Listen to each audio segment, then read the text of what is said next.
유쾌상쾌 통쾌 정치 토크쇼 정치인싸 소개부터 하겠습니다. 네, 안녕하세요. 송우주입니다. 안녕하세요. 박성태입니다. 네, 안녕하세요. 윤희석입니다. 안녕하세요. 장성철입니다. 네, 저는 진행의 아나운서 이선영입니다. 광고부터 듣고 오겠습니다.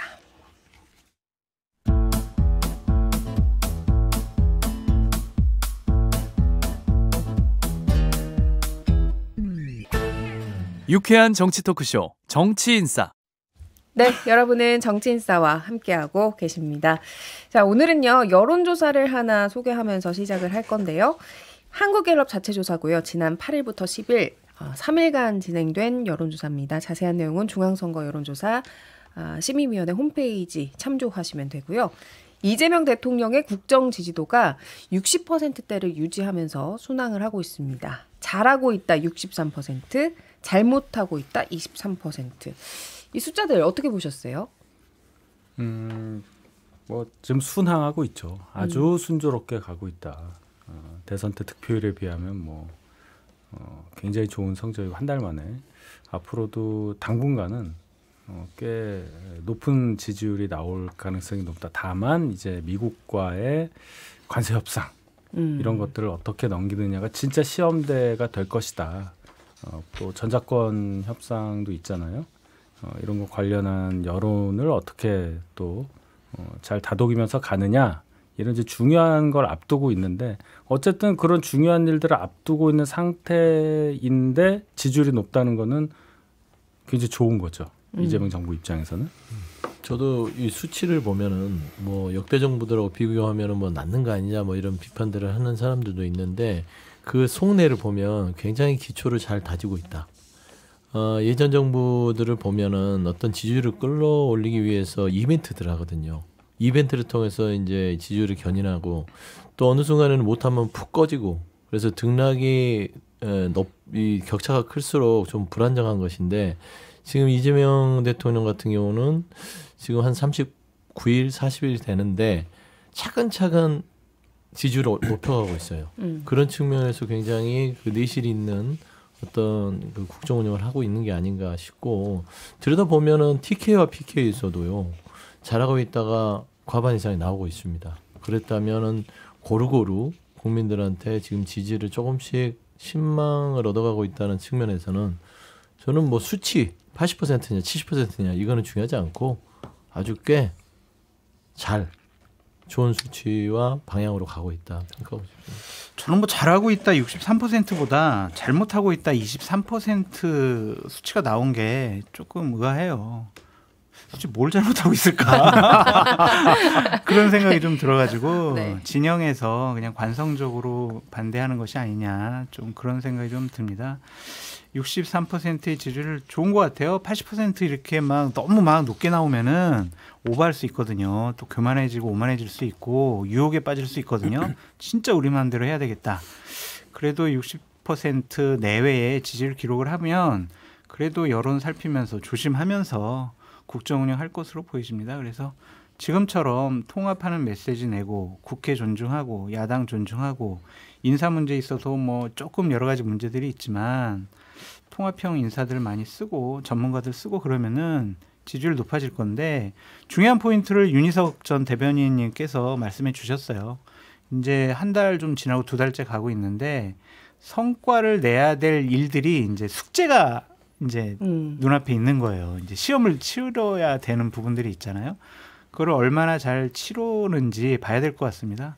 그러니까 지금까지는 야 윤석열보다 훨씬 잘하네. 이제 이런 건데 과연 유능할까? 국정 운영을 잘할 수 있을까? 그런 것에 대한 국민적인 판단이 있어 보인다. 그런 생각이 듭니다.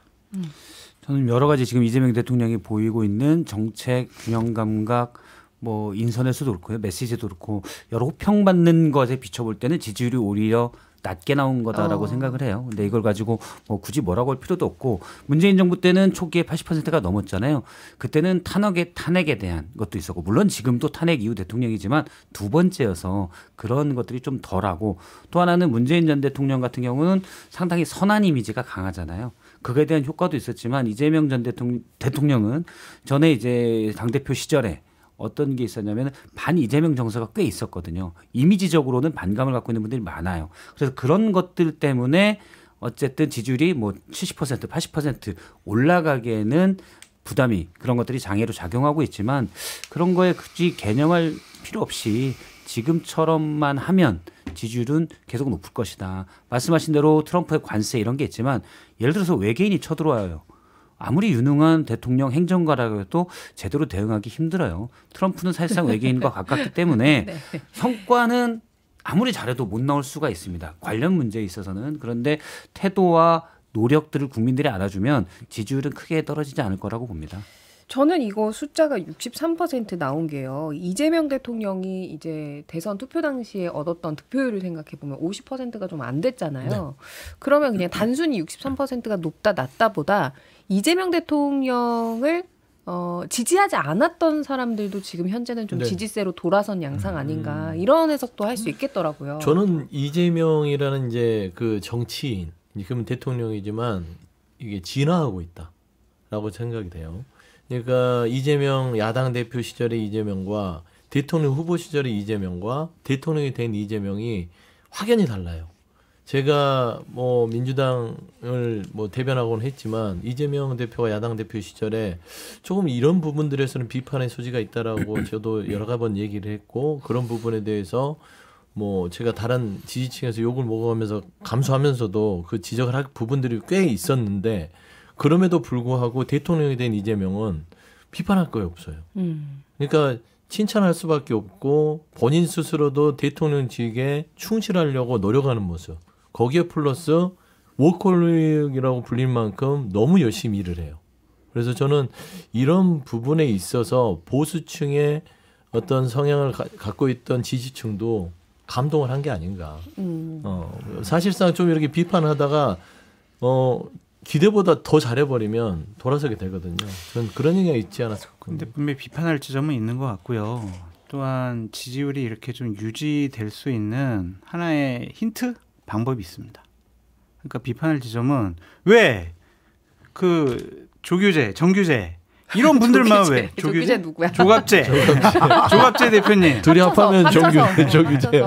그다음에 정규제 대표님 이런 분들만 이렇게 밥을 사주시냐. 장성철이 빠졌네. 우리 정치인사팀 네. 우리 중도 보수를 중도 입장 중도 진보 이런 분들 같이 식사하면 좋은 얘기 더 많이 들으실 텐데 이건 비판할 지점이 아닌가. 안 그래도 그 얘기 하려고 그랬는데 이재명 대통령이 여전히 부정적으로 평가하는 30%의 국민들 마음을 되돌려 놓겠다. 뭐 이런 이야기를 하면서 그러니까 이제 자신을 지지하지 않았던 층들을 공략하는 모습을 계속해서 보여주고 있는 것 같아요.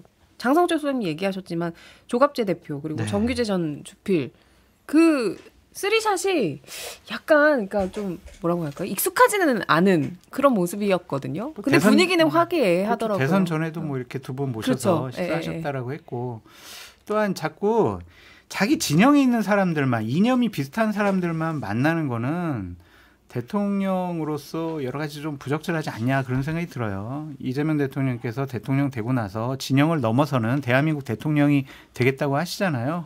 그러니까 인명과 성향과 진영이 다른 분들과 자꾸 만나시면서 다른 얘기를 듣고 또한 뭐 들을만한 거 있으면은 국정운영 반영하고 아니면 다른 얘기하는 분들이 오해를 하고 있으면 설득도 하고 그게 바로 대통령이 할 일이 아닌가. 그래서 대단히 잘하고 계시지만 다시 한번 말씀드립니다. 정치인사 팀도 한번 사실 여권 관계자가 저한테 꽤 오래전에 네. 물어봤어요. 이런 대통령이 이런 식사 자리를 하고 싶어한다. 보수 이른바 논객 이런 예. 분들.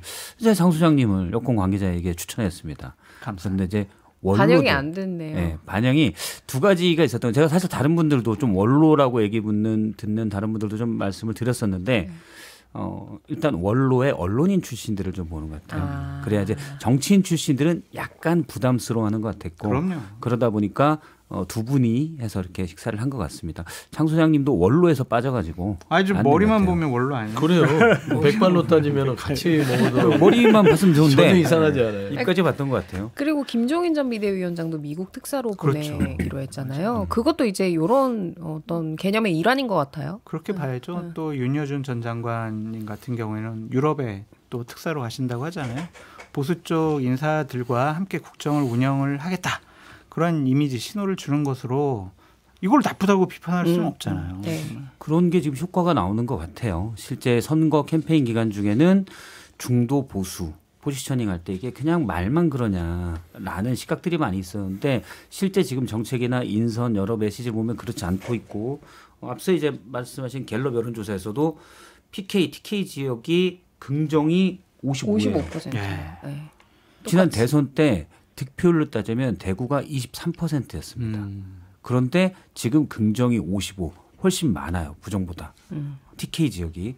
그런 국민의힘에서도 좀 긴장해야 될 부분이고 대통령의 그런 우클릭이라고 뭐 굳이 붙이면 사실은 말 그대로 뭐 대통령이다. 크게 통합하는 영이다. 이건데 그게 효과를 내고 있다라고 봅니다.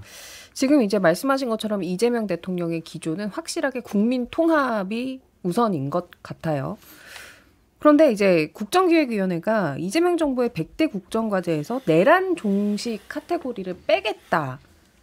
그런 방안을 유력 검토 중이라는 보도가 나왔습니다. 이거는 어떻게 된 얘기예요? 일단 뭐 그 특검이 진행되고 있기 때문에 특검에서 이번 내란의 부분은 말끔하게 정리를 하는 것으로 마무리를 하자. 언제까지 이 내란 정식이라는 부분들을 국정의 큰 카테고리에 넣어야 될 필요가 있겠느냐. 민생 경제 쪽에 치중하고 내란 부분들에 우리가 치중해서 정치적인 레토릭으로 어떤 그 구도를 삼아가지 말자. 그런 의지가 반영된 것 같거든요. 그러니까 내란이 있자라는 소리가 아니라 내란을 특검을 통해서 다 씻어내자라는 부분들의 의지라고 읽으시면 될 것 같아요.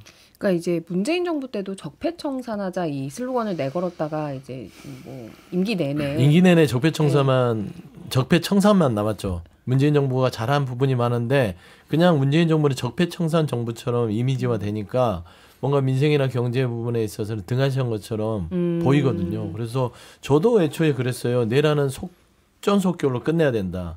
그러니까 새로운 정부가 내란의 세력들을 척결하는 데 시간을 낭비하게 되면 민생 경제에 주력하고 그 이미지를 또 좋게 국민들한테 줄 수 없어서 중도 확장은요. 내란 종식 부분을 내세워서 하기에는 조금은 좀 부족한 면이 있죠. 그러니까 내란 특검으로 어쨌든 내란 종식과 관련된 것들은 지금 차근차근 진행이 되고 있으니까 이거를 전면에 내세우진 말자 뭐 이 정도로 해석을 그렇습니다. 하면 될까요? 네. 근데 한편 야당에서는 그럴 거면 이게 뭐 겉과 속이 다른 거 아니야? 이런 비판이 그렇죠. 나오더라고요. 일단은 그 당선 순간에 이재명 대통령이 말씀하셨던 내란 종식이 제1 사명이다. 그대로 안 가시고 내란 종식이라는 걸 내세우지 않겠다고 하신 건 정말 잘하신 거예요. 적폐청산 내걸었던 문재인 정부가 어떻게 결과를 냈는가를 보면 잘하신 거라고 평가를 하는데 그런데 민주당은 그럼 왜 그러느냐. 특히 대표 선거당의 박찬대 의원은 뭐 내란범을 배출한 정당에 대해서는 국고보조금을 주지 않겠다고 하면서 역으로 계엄을 막는데 앞장섰던 저희 당의 유력 정치인에 대해서 굉장한 비난을 하고 있어요. 그러면 이 두 분은 굿캅, 배드캅 뭐 그거 하는 건지 정확히 알기가 어려운데 적어도 이재명 대표의 생각과 민주당이 같이 가겠다면 돌출성 발언과 같은 박찬대 의원의 그러한 어떤 시도 이런 것에 대해서는 좀 막아줘야 되지 않느냐. 너무 많이 나간 얘기여서 그런 제가 지적을 안 할 수가 없습니다. 제가 이제 내란특별법 분위기를 들어보니까 의원들 114명이 공동 발의, 박찬대 의원 포함해서 115명이 발의를 했잖아요. 전당대회 용이래요. 그러니까 정청래 의원에 비해서 박찬대 의원이 아무래도 강성 이미지가 좀 약하기 때문에 지지층에 대해서 보다 소구하는, 물론 제가 뭐 115명이 다 전당대회 용이다라고 단언할 수는 없겠죠. 근데 분위기가 약간 그런 거다. 그러면 실제 발의된 뒤에 상임위를 거쳐서 본회의에 통과되냐? 그거는 내부에서도 미지수라는 거죠. 네. 그런 것에 대한 국민적인 반감은 좀 있는 것 같아요. 왜냐하면 이재명 대통령의 네, 지지율이 63인데 민주당 지지율이 지금 43이에요. 20%의 격차가 있잖아요. 집권 초기입니다. 그러면은 집권 여당 민주당 지지율도 50% 좀 넘고 좀 대통령 지지율과 좀 수렴하는 그런 형태로 나타나야 되는데 20%가 차이 난다는 것은 지금 민주당에 대한 국민적인 실망감도 분명히 반영되어 있고 이런 식으로 하는 것은 옳지 못하다. 라는 의견도 있다라고 좀 생각이 들거든요. 국민의힘 지지율이 몇 프로 나왔어요? 거기는 19%요. 국민의힘은 19% 무너졌네요. 네, 알만하죠. 이틀 연속 다른 기관에서 그러니까 이틀 연속 콤보로 그냥 10%, 19%를 똑같이 기록했더라고요. 아니 지금은 저 두드러 맞아가지고 지금 그로기 상태인 국민의힘을 언급하는 것보다는 민주당이요. 국정 운영에 무한한 책임을 갖고 있는 민주당 지지율이 왜 43%에 불과한가? 내란 특별법을 선거용으로만 내지는 않았을 거라고 봐요. 물론 이제 선거를 의식해서 이제 발의한 법이라고 저도 조금 어느 정도는 인정할 수밖에 없는데 사실 내용을 뜯어 보면 내란범에 대해서는 사면복권을 절대 허용하지 않는다. 이런 것들은 개별 입법으로라도 꼭 해야 된다고 생각합니다. 다만 이제 앞서 얘기했듯이 내란범을 배출한 정당의 국정보조금을 주지 않는다. 이거는 조금 애매하잖아요. 배출이라는 것은 교육을 시켜서 내란범을 내보낸다는 것인데 그러니까 사후적인 얘기니까. 네, 그런 사후적인 얘기인데 그걸 어떻게 교육 과정이 있었거나 지시해서 내란 행위를 하지는 않을 거 아닙니까? 그래서 저는 이런 부분들은 좀 애매한 법적 그 테두리에 있는 것인데 다만 민주당 당내에서는 좀 이렇게 시원한 발언들을 좀 해주기를 바라는 입장에서는 후보들은 그런 얘기를 하는 것 같고 말씀한 대로 박찬대 의원이 정청래 의원보다는 그래도 좀 온건한 쪽에 속해서 좀 강한 캡사이신을 좀 넣느라고 좀 내란 특별법을 한 것 같은데 아예 법의 취지가 뭐 아예 그 지금 현재 상황은 무관하지는 않아서 뭐 사면 제외랄지 이런 조항들은 괜찮다고 봐요. 그리고 이제 앞서 맨 처음에 얘기하신 대로 그러니까 내란 종식을 국정기획위가 과제에서 빼겠다 이런 부분들 저는 긍정적으로 봅니다. 그렇죠. 왜냐하면 사실 문재인 정부 때도 1호가 국정과제 1호가 적폐청산이었거든요. 저는 사실 개인적으로도 그때 이게 맞나라는 의아함을 가지고 있었는데 완전히 사회를 구조적으로 근본적으로 다는 건 혁명의 시기에만 가능해요. 예를 들어서 지금 뭐 내란 종식이다라고 하는데 그럼 구체적으로 그 종식을 어떻게 할 거냐? 뭐 예를 들어서 특검이 하고 있는 것들은 당연히 철저히 해야 되죠. 그런데 구체적으로 그러면 김문수 후보가 어찌 됐든 간에 41%의 득표를 얻었는데 그럼 그걸 다 부인하고 할 거냐. 사실 그런 물리적 환경이 안 돼 있다는 거죠. 저는 그래서 아주 혁명의 시기가 아니면 끊임없는 개혁이나 개선이 중요한 거지 한 번에 다 뜯어 고치는 건 현실적으로 불가능하다라는 생각입니다. 그래서 뭐 김대중 전 대통령이 얘기한 현실적인 상인의 현실 감각이 필요하다고 봅니다. 이제 그런 부분에서 이재명 대통령이 지지율을 계속해서 60% 이상으로 끌고 가고 있다. 뭐 이런 내용이었던 것으로 정리 좀 하고 조금 전에 국민의힘 지지율 19% 나왔다는 여론조사요. 한국갤럽 저희가 소개해드린 그 여론조사랑 엠브레인 퍼블릭, 케이스텍 리서치, 코리아 리서치, 한국 리서치가 지난 7일부터 9일 진행한 전국 지표 조사에서도 19% 나왔습니다. 오늘 말씀드리는 모든 여론조사는 자세한 사항 중앙선거 여론조사 심의위원회 홈페이지 참조하시면 됩니다. 계속 이제 민주당의 차기 이제 대표 네. 누가 될 것인지 좀 얘기를 하면서 얘기를 이어가도록 할 건데요. 8월 2일에 전당대회잖아요. 그렇습니다. 그러니까 정청래 박찬대 의원의 이제 2파전으로 지금 좁혀지고 있는데 어때요 지금 분위기가? 뭐 박찬대 의원은 지금 뭐 말씀하신 것처럼 내란 특검법으로 114명의 뭔가 지지하는 의원을 확보했다 뭐 이런 신호로 볼 수 있고 정청래 의원은 어떻습니까? 정청래 의원은 아무래도 오랫동안 당에서 활동해 왔기 때문에 당원들의 어떤 인지와 지지도가 상대적으로는 좀 위에 있다고 출발했어요. 근데 시간이 지날수록 점점 박찬대 의원이 거의 붙어가는 추세입니다. 당심에서도요. 그러면은 의원들의 여러 가지 지지도 박찬대 의원이 좀 위에 있다고 봤을 때 여러 가지 지표가 박빙의 명승부긴 하나 이게 점점 정청래 의원의 확장성이 떨어지고 있는 추세는 맞는 것 같아요. 근데 정청래 의원은 박찬대 의원보다 내가 숨겨둔 지지 의원 더 많다 이렇게. 그분이 숨겨놓지 않을 뿐이에요. 있으면 얘기할 텐데. 얘기하는 분이지. 이거 거짓말이야 그러면? 숨겨놓지 않습니다. 뭐 그 성격 아시면서 그러니까. 그래서 뭐 제 말이 맞는 말이잖아요. 그래서 이제 세 가지 지표를 보면 되는데 후원회장 자체도 보면 윤여준 장관을 박찬대 의원이 데려가요. 네. 윤여준 장관은 이재명 캠프의 총괄이었습니다. 그리고 상대적으로 정세현 장관이 정청래 의원의 후원회장이죠. 그다음에 두 번째 보면은 의원들의 수에 대해서 누구는 공개하고 누구는 숨겨놓고. 그다음에 세 번째는 뭐냐면 최고위원을 보시면 돼요. 황명선 의원이 이제 논산시장 출신으로서 그 국회의원을 하셨는데 이분 혼자만 최고위원 등록을 했어요. 그러니까 러닝메이터가 박찬대 의원한테만 있는 겁니다. 정청래 의원 쪽에 러닝메이터가 없어요. 최소한 그 안에서 의원이 정청래 의원을 통해서 러닝메이터를 띄어야 그래도 김민석 총리가 빈 수석 최고위원 자리 한 명을 다툴 거 아니에요. 근데 나서지 않았다는 걸 보면 뭔가 이미 계산기를 두드리고 있지 않냐. 그래서 징후들이 그렇게 그 후발주자로 쫓아가는 박찬대 의원한테 나쁘지 않아서 박빙의 명승부가 어떻게 될지는 좀 이 추세선들이 재밌게 됐다. 마지막에 그 마무리를 네. 실수하면서 하신 건가요? 그렇습니다. 박빙 승부가 기대되는군요. 박빙 승부가 기대됩니다. 결과를 예측할 수 없어라. 없습니다. 없어라.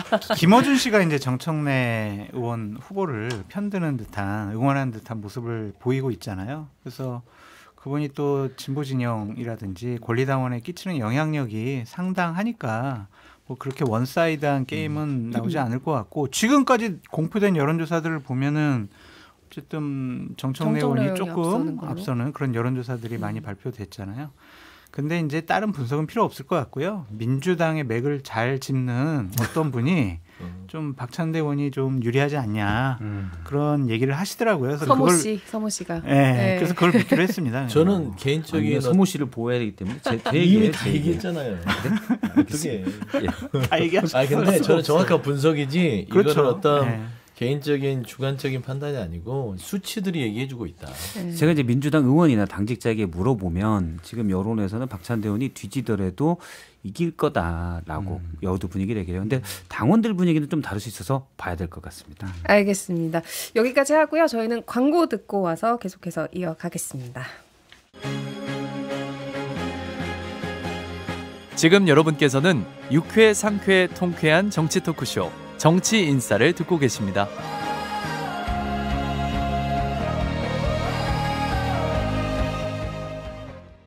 자, 정치인싸 2부 계속해서 이어가겠습니다. 이번 주에 이재명 대통령의 초기 내각 인선이 완료가 됐습니다. 다음 주부터 이제 장관 후보자들의 청문회가 본격적으로 시작이 되는데 이제 가장 관심을 끄는 두 여성 후보자가 있습니다. 강선우 여성가족부 장관 후보자 그리고 이진숙 교육부 장관 후보자인데요. 강선우 여가부 장관 후보자가 이제 바로 내일부터 청문회가 시작되니까 얘기를 한번 해볼 건데 제가 서장님을 보니까 바로 눈빛을 피하셔가지고 강선우 후보자에 대한 평가 네, 윤 대변인부터. 네. 처음에는 이렇게까지 문제가 커질 줄 몰랐죠. 뭐 보좌진 숫자 이 정도 바뀐 거는 뭐 한 달에 한 명 정도 바뀐 것처럼 나오는데 이런 분들 많아요. 그래서 이거는 별게 아니겠다 저는 생각했는데 내용이 막 나오니까요.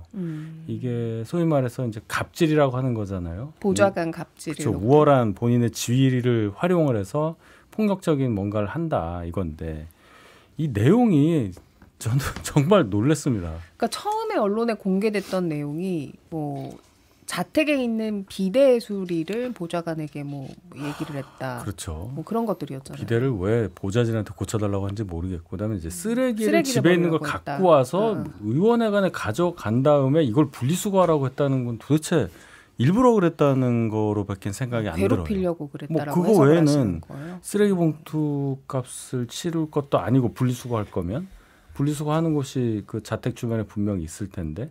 차에다 가지고 오면 그 순간에 그 수고가 더 클 것 같아요. 그걸 옮기는 게. 야, 그럼 이거는 어떤 상황이냐. 아마도 뭐 여기까지 가는 거죠. 이분의 인간관계를 맺는 방법, 사람을 대하는 어떤 태도, 뭐 인성 이런 것까지 봐야 되니까 자 그러면 다른 것도 아니고 여성가족부 장관직을 맡아야 될 분인데 여성가족부라는 곳이 뭐 여권의 신장, 인권 뭐 평등 이런 것에 굉장히 예민하게 업무를 추진해야 하는 곳인데 과연 적임자냐 이렇게 점잖게 얘기할 수 있어요. 점잖지 않게 얘기하면 이제 여러 얘기 나올 겁니다. 그래서 결론은 이 정도 문제 나왔으면 민주당에서 단 한 명도 낙마시키지 않겠다. 한 명이라도 낙마하면 이재명 정부에게 큰 타격이 생긴다. 이런 좀 말 안 되는 얘기 그만하시고 인재가 많잖아요. 뭐 180명 가까운 의원 갖고 계시고 여성 의원들도 많이 보유하고 계시니까 빨리 교체하셔라. 사실 처음에 S 보도로 나왔었잖아요. 쓰레기 예, 분리수거를 예. 시켰다. 변기 고쳐달라고 했다. 변기는 사람을 전문가를 불렀어야지 왜 보좌진을 부르는지 모르겠고 그때부터 일부 분위기는 터질 게 터졌다라는 분위기가 좀 있더라고요. 그래서 저는 사실 어렵지 않나? 힘들겠다라는 생각을 하고 어제 여의도 대나무 숲에 이게 보좌진들이 익명을 올리는 곳이거든요. 익명이기 때문에 사실 누가 썼는지 확인은 안 됐죠. 근데 문체나 사실 뭐 국민의힘 보좌진이 억지로 민주당 보좌진인 척하고 쓸 수도 있는 거잖아요. 근데 여러 글들을 봤을 때는 이 글들은 몇 개 글들은 안 그런 것 같아요. 문체나 여러 가지. 이건 뭐 제 개인적 판단이지만 이렇게 써 있었습니다. 이런 것까지 커버 쳐주려니 현타가 심하다. 제가 이제 적어왔는데 솔직히 그 의원실 문제 있는 거 모르는 보좌진이 있었나? 드러난 게 빙산의 일각이라고까지 한다. 대통령한테 힘을 싣고 싶은 마음이야. 우리도 누구보다 간절하지만 안 들켰으면 모를까. 동료들이 내부 고발한 걸 어떻게 커버치냐. 이렇게 글이 올라와요. 이런 류의 글이 몇 개가 있습니다. 그리고 아마 민주당 보좌진들은 좀 알겠지만 관련 내용들이 좀씩 있었던 것 같아요. 그래서 쉽지 않다. 쉽지 않다라기보다도 안 맞는 게 맞다라고 저는 생각을 합니다. 이러한 에피소드들, 황당한 일들이 조금 더 언론의 보도가 많이 될 것 같아요. 더 나올 게 있어요. 네, 그 방에서 근무했던 분들이 대략 50여 분 가깝잖아요. 그분들 중에 좀 원만하게 나간 분들은 좀 드물다. 상당히 좀 감정이 상해서 나간 분들이 많기 때문에 이게 물꼬가 트여서 지금 몇몇 분들도 더 제보를 하고 저도 이제 뭐 어제 그저께 들은 것이 있는데 그런 것들이 이제 야당 쪽에 제보가 많이 갈 수 있고 아마 육성이 틀어질 수도 있고 더 앞으로 그럴 것 같은데 부적절한 건 이런 거예요. 이분이 이제 태움 방지법, 갑질에 대한 경각심을 불러일으키기 위해서 그러한 법도 냈잖아요. 이율배반이란 말이에요. 모순된 행동을 하고 있잖아요. 어느 강선우가 진짜 강선우냐. 만약 여가부 장관 됐는데도 그러면 장관 보좌진들이나 아니면은 그 여가부 부처 있는 사람들한테 집에 또 변기 고장 나면 죄송한데요. 저기 기조실장님 저희 집에 가서 좀 변기 좀 봐주세요. 이러지 않는다고 어떻게 우리가 확언할 수가 있느냐라는 것과 저는 가장 큰 문제는 김병기 원내대표 같아요. 이분이 뭐라고 했냐면 보좌진이 이상할 수도 있다. 문제일 수도 있다. 이런 식으로 2차 가해하는 듯한 보좌진이 문제다. 그런 걸 증언하고 또 제보하는 사람이 문제다라는 식의 얘기를 하고 있어요. 이게 뭐예요? 민주당 이러시면 안 돼요. 정권 교체한 지 얼마 안 됐잖아요. 윤석열 정권 때 얼마나 해괴망측한 일 많이 있어가지고 국민들 분노했는데 지금 이런 거를 옹호한다고 하시는 것은 아무리 생각해도 옳지 않은 것 같습니다. 그렇게 말씀하시면 옳지 않은 거는 같은데 사실 이제 제가 처음에 그 강선우 여가부 장관 후보자의 이 갑질 논란 보좌진에 대한 게 의혹이 터졌을 때 저는 이렇게 얘기했어요. 이 부분에 대해서 인정할 부분은 인정하고 사과 반성과 성찰을 하겠다라고 사과를 하고 다시 이런 일이 없도록 하겠다. 그리고 어떤 직무에 충실히 임해서 정말 이 정부의 성공을 바라겠다. 이렇게 좀 마무리를 하는 것들이 좋았을 것 같은데 대응 방식이 잘못됐어요. 예를 들면 따져보면 지금 일방의 주장이라고 하지만 그 많은 보좌진들이 고통을 호소하고 피해를 호소하고 있지 않습니까? 그러면 거기에 대해서 그들이 잘못됐다? 그들이 거짓말을 한다?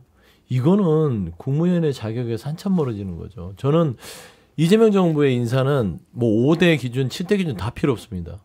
국민 주권 정부이기 때문에 국민의 눈높이가 가장 중요해요. 그렇죠. 그러면 국민의 정서에 벗어나면 자격이 없는 거예요.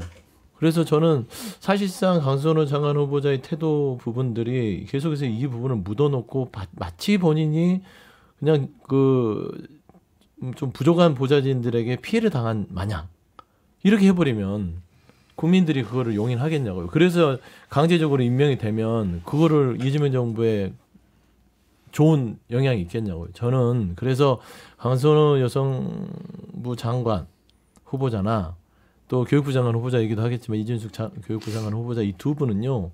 상하관계에 있어서의 위계에 의한 여러 가지의 그 갈등과 의혹들이 있잖아요. 이건 굉장히 좋지 않습니다. 그래서 저는 좋은 상품이 스스로 아니라고 생각하면 대통령과 이재명 대통령과 집권여당인 민주당의 첫 출발을 위해서 뭔가 좀 본인들이 청문회 전에 심각한 고민이 필요하지 않을까. 스스로 내려와야 한다. 저는 그게 제일 나아요. 그러니까 민주당 입장도 다 지킨다고 하지.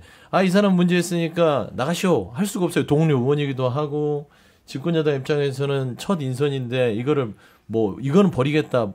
당에서 판단을 못 하거든요. 그리고 이재명 대통령도 인사청문회 채택해서 왔는데 거기에서 또 잘라내기도 얼마나 힘듭니까. 그래서 그런 부분에 있어서의 어떤 고민들을 두 후보자는 이제 할 시기가 됐다. 그렇게 생각해요. 예를 들어서 갑질이란 게 그럴 수 있습니다. 누군가 저게 카메라를 달아서 24시간을 쭉 봐요.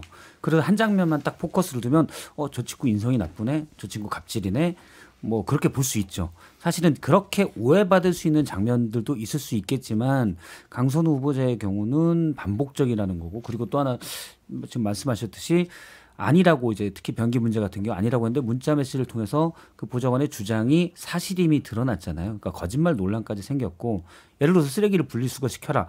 그날 집에 뭐 피치 못할 일이 있거나 아주 뭔가 있어서 정말 부탁을 아쉽게, 정말 미안하지만 내가 오늘 뭐 때문에 이것 좀 해.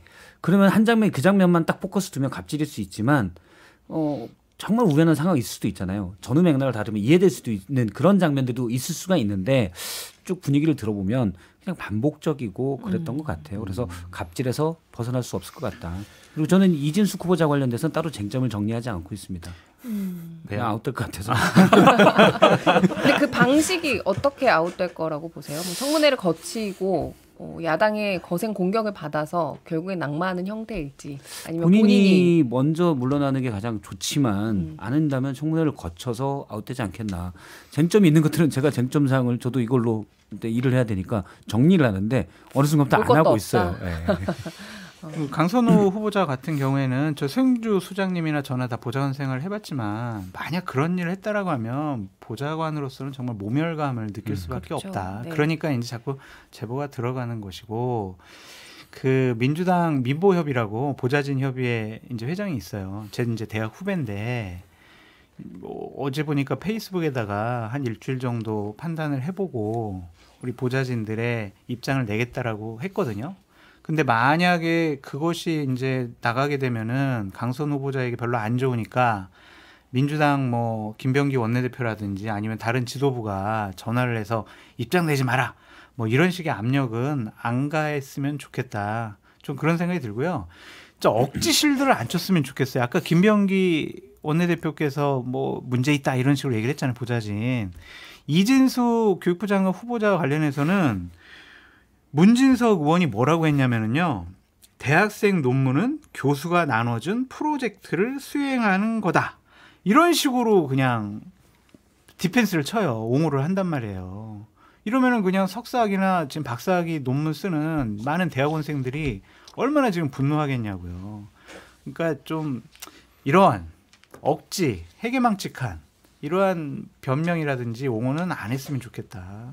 그렇게 말씀드려요. 아니, 그 말씀도 했잖아요. 그 충남대 총장 그 됐을 당시에 논문 문제 거쳤는데 거기서 문제가 없다고 하니까 이번에도 된다. 아니, 충남대 총장하고 교육부 총리하고 이게 같냔 말이죠. 그 예를 갖다가 해명의 어떤 근거로 쓴다는 것 자체가 성의 없게 일부러 저러시는 거 아닌가 하는 생각이 들어요. 문진석 의원은 재선 의원인데. 그리고 전혀 문제가 없다고 전혀라는 말까지 썼단 말이죠. 박성태 실장님 말씀대로 이분은 제가 볼 때는 아마 희생양이 될 가능성이 크고, 이제 핵심은 강선우 의원인데 웬만하면 보좌진하고 그렇게 관계가 되기가 어렵잖아요. 지금 이게 누가 제3자가 보고 나서 이런 일이 있었다 얘기하는 게 아니라 당사자들이 모셨던 의원, 그 방에서 같이 일을 했던 사람들이 뭐 일관계로 얘기한 게 아니라 다른 일을 가지고 이런 일이 있었다라고 얘기하는 거잖아요. 그러면 이거는 실제 상황은 더 심각하다고 봐야 되겠죠. 예. 또 저는 이게 왜 심각하다고 생각하냐면 특히 젊은 층들이 많이 분노를 할 거예요. 보좌진이 꼭 뭐 젊은 층을 대변하는 건 아니지만 이 두 분의 공통점은 뭐냐면 힘이 있는 사람이 힘이 없는 사람과의 관계를 가지고 뭔가를 했다는 겁니다. 그리고 부당한 대우를 힘이 없는 사람이 당했을 가능성이 높다는 것이에요. 그러면 이거는 사실상 상식적으로 어떤 범법 행위가 아닌다 할지라도 고위공직자로서 그런 분이 큰 조직을 이끄는 자격이 되느냐, 그 문제 한 가지만으로도 저는 국민의 정서에는 부합되지 않다. 그래서 내용은 각계로 들어가지 않더라도 이 두 분은 지금 현재 국민의 눈높이 밖으로 이미 어느 정도 벗어나 있는 상황이지 않느냐. 그래서 저는 이재명 정부가 앞서도 뭐 했지만 차곡차곡 잘 가고 있는데 이 두 분 때문에 걸림돌이 돼서는 안 된다. 두 가지만 짧게 좀 말씀드릴게요. 그냥 계속 이렇게 옹호하면서 억지 옹호하면서 그냥 두 분 임명하세요.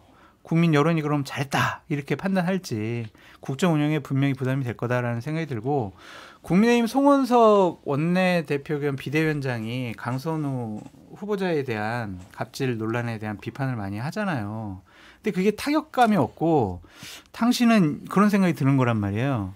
이분이 예전에 국민의힘 당직을 맡고 있을 때 국민의힘 당직자에게 폭력적인 행위를 해가지고요. 탈당까지 했던 분이에요. 그런데 이렇게 강선우 의원을 그분이 막 비판을 하니까 그럼 당신은 그럼 지금 원내대표나 비대위원장 하면 안 될 것 같은데 이제 그런 생각이 드는 거란 말이에요. 그러니까 지금 국민의힘이 인사청문회 때 막 그 후보자 공격하고 민주당 당신들 정신 차려라 하더라도 과거에 당신들은 뭐 했냐 그거 하면은 할 말이 없는 거예요. 타격감 없을 것이다. 맞아요. 그 점이 아쉬워요. 제가 이제 그 당시 현장에 계셨어요? 제가 이렇게 목격자예요. 목격자가 아니에요. 저는 당사자예요? 이게 거의 제가 말렸 그런 상황이었죠. 구체적으로 저희 방송에서 증언을 해주시는 건가요? 아니, 증언이 아니고 그게 보도도 많이 났어요.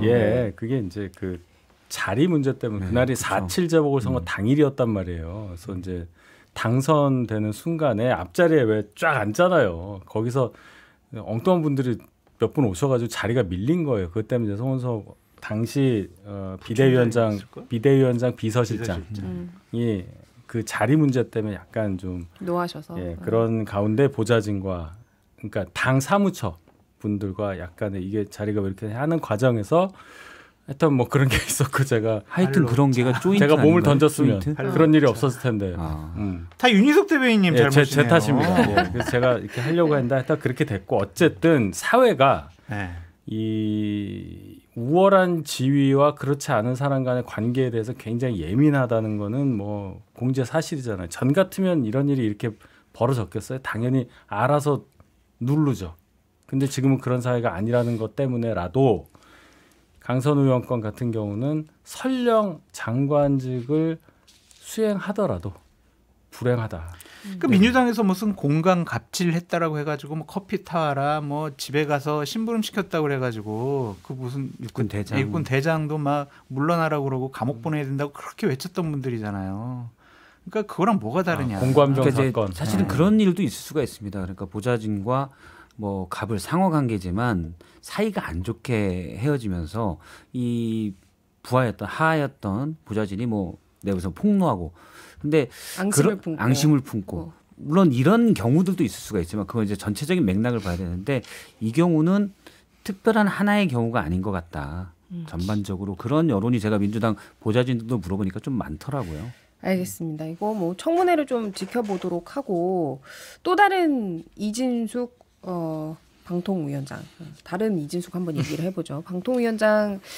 이진숙 방통위원장이 다음 주 국무회의부터는 참석하지 못하게 됩니다. 강훈식 비서실장이 먼저 권유를 했고 이 대통령도 뭐 거기에 대한 결정을 내렸다고 하는데 뭐 어떤 배경이 있었던 거예요? 이진숙 방통위원장이 이 국무회의라는 게 본인 그 개인 민원하는 데가 아니잖아요. 국정을 논의하고 시간이 없어서 매번 회의를 하고 시간 쪼개가면서 각 부처의 의견을 듣고 조율해야 되는데 매번 가면은 뭐 저 임기를 보장해 주십시오. 최민희 과방장이 저 괴롭힙니다. 뭐 이런 얘기들만 하는 거예요. 그러면 그게 처음엔 들어주다가 매번 똑같은 얘기를 하면 이거 국정 과제에 대해서 방통위 안을 가져와야지 그런 건 안 하고 본인 사적인 어떤 신상 발언만 하니 정책 발언을 하는 사람을 굳이 국무회의에 필수 참석자가 아닌데 둬서 전체 회의 분위기를 흐트러뜨릴 수 없다. 어차피 배석자니까. 또 그렇죠. 배석자니까. 그래서 그런 결정을 한 것 같고 최근에 이제 결정적인 게 그 국회에서 방송 3법 통과되면서 방통위원장이 의견을 물었을 것이고 근데 거기에서 이재명 대통령과 비공개 때 나눴던 대화 그것도 사실과 다른 얘기를 본인이 마치 그런 것처럼 비공개대로 공개하면서 문제가 된 겁니다. 근데 이재명 대통령이 그랬어요. 나와 반대에 있는 사람도 자주 만나야 된다. 만날 것인데 비공개에 있어서의 대화까지 정치로 이용하면 그 사람은 어떻게 또 보겠냐. 라는 그때 그런 얘기를 했잖아요. 근데 딱 그 케이스가 지금 이진숙 방통위원장입니다. 그리고 대통령과 비공개 때 나눴던 얘기를 그거를 본인 마음대로 밖에다 얘기하면 되겠어요. 국무위원 회의에 참석할 자격이 없다. 이진숙 방통위원장이 사실은 이 방통위원장직을 보장해달라 이런 얘기를 했지만 사실은 뭐 대구시장이랄지 이런 자리를 좀 노리고 계속해서 이재명 대통령과의 갈등을 유발하는 모습을 보여주려고 했다. 뭐 이런 추측도 있기는 본인이 했거든요. 확정적으로 얘기는 하지 않았는데 네. 정치권에서 내년 6월달 지방선거 때 대구시장으로 나가려고 지금 이재명 대통령과 각을 세우는 모습. 그래서 보수의 여전사. 예. 내가 제일 이재명과 잘 싸울 수 있다. 이런 이미지를 주고 싶어하는 것이 아닌가. 그러한 이제 분석도 있는데 어쨌든 국무회의에 배석하는 분이 대통령께서 자 발언 좀 그만하세요 그러는데 드릴 말씀이 있습니다. 저는 말을 해야 되겠습니다. 이러면서 계속 회의를 자기 마음대로 진행하려고 했던 거. 그리고 좀 의견 검토와 지시에 대한 게 뭐가 다른지 모르겠다. 그 단어의 의미는 다르잖아요, 솔직히. 근데 그것도 모르겠다라고 한 분이 방통위원장직을 계속 수행하는 게 맞을까? 또 그런 생각도 들고 방통위 지금 마비됐잖아요. 예. 근데 저런 체제를 그냥 끌고 가는 것도 맞을까? 그런 생각도 듭니다. 저는 이게 이제 정권 교체기이기 때문에 정권이 교체되는 과정에서 일어난 상황이잖아요.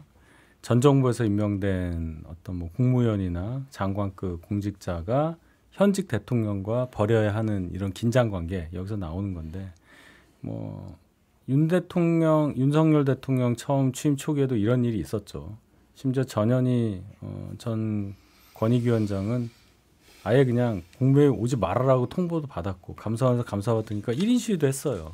그러니까 그 관계에 대해서 누가 옳다 그르다 이게 아니라 제가 어제 미국 백악관의 수지 와일스 비서실장 인터뷰한 걸 봤는데 본인이 굉장히 일하는데 힘든 가운데 바이든 전 정부에 있었던 백악관 관계자들이 여러 얘기를 해줘서 매끄럽게 일을 하니까 너무 좋다 하면서 전 정부 사람들을 칭찬하는 구절이 있더라고요. 왜 우리는 그런 거 못하냐. 왜 우리는 그런 생각이 들어서 하여튼 우리가 잘해야 된다. 네, 이재명 대통령이 원래 전 정부 국무위원과 계속 지금 같이 회의를 하잖아요. 그 와중에 이분은 그냥 열심히 하는 것 같네. 그래서 농식품부 장관 유임됐고 식약처장도 유임이 됐죠. 이 부분에 대해서 이재명 대통령이 기자회견 때 얘기를 했습니다. 공직자는 법적으로 해바라기다.